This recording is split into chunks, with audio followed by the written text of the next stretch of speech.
السلام علیکم ورحمۃ اللہ وبرکاتہ۔ درود شریف اللہم صلی وبارک علی محمد شفیع المذنبین سیدنا مولانا نبینا محمد وعلی آلہ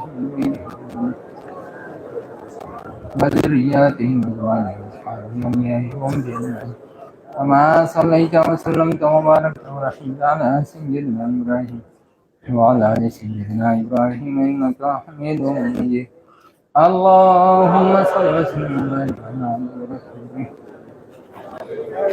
رحمة للعالمين أشرف المرسلين سيدنا ومولانا ونبينا محمد وعلى آله وأولاده وذرياته وأزواجه وصحابه وأتباعه أجمعين كما صليت وسلمت وباركت ورحمت على سيدنا إبراهيم وعلى آل سيدنا إبراهيم إنك حميد مجيد اللهم صل وسلم وبارك على عبدك ورسولك الكريم شافع المذنبين سيدنا مولانا نبينا محمد وعلى آله وآل بيته وأولاده وذرياته وأزواجه وأوليائهم أجمعين كما صليت وسلمت وباركت ورحمت على سيدنا إبراهيم وعلى آل سيدنا إبراهيم إنك حميد مجيد اللهم صل وسلم وبارك على عبدك ورسولك الكريم رحمة للعالمين شفيع المذنبين سيدنا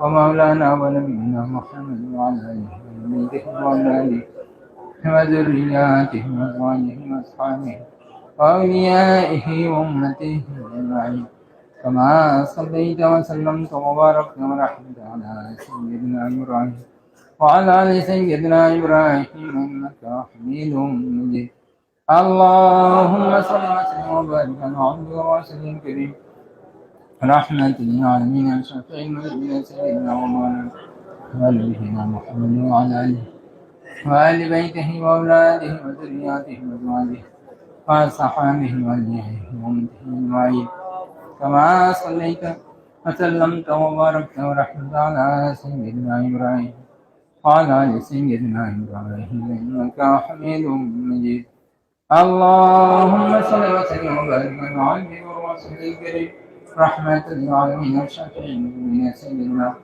ومولانا ونبينا محمد وعلى آله وآل بيته وأولاده وذرياته وأزواجه وصحابه وأوليائه وأمته أجمعين كما صليت وسلمت وباركت ورحمت على سيدنا إبراهيم وعلى آل سيدنا إبراهيم إنك حميد مجيد اللهم صل وسلم وبارك على عبدك ورسولك الكريم رحمة للعالمين شفيع المذنبين سيدنا ومولانا ونبينا محمد وعلى آله وآل بيته وأولاده وذرياته وأزواجه وصحابه وأوليائه وأمته أجمعين كما صليت وسلمت وباركت ورحمت على سيدنا إبراهيم وعلى آل سيدنا إبراهيم إنك حميد مجيد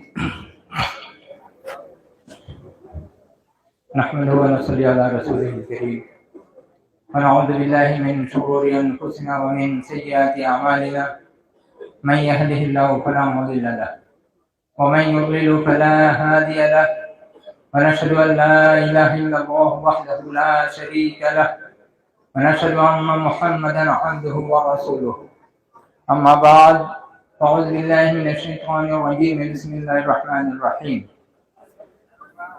ألا إن أولياء الله لا خوف عليهم ولا هم يحزنون الذين آمنوا وكانوا يتقون لهم البشرى في الحياة الدنيا وفي الآخرة لا تبديل لكلمات الله ذلك هو الفوز العظيم صدق الله العلي العظيم وصدق رسوله النبي الكريم نحن على ذلك لمن الشاهدين والشاكرين والحمد لله رب العالمين درود شریف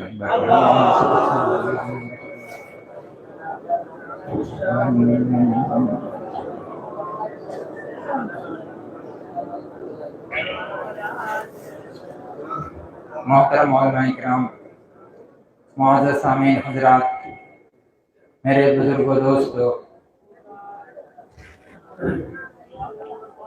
عزیز بچوں اور پردہ نشین ماں و بہنوں،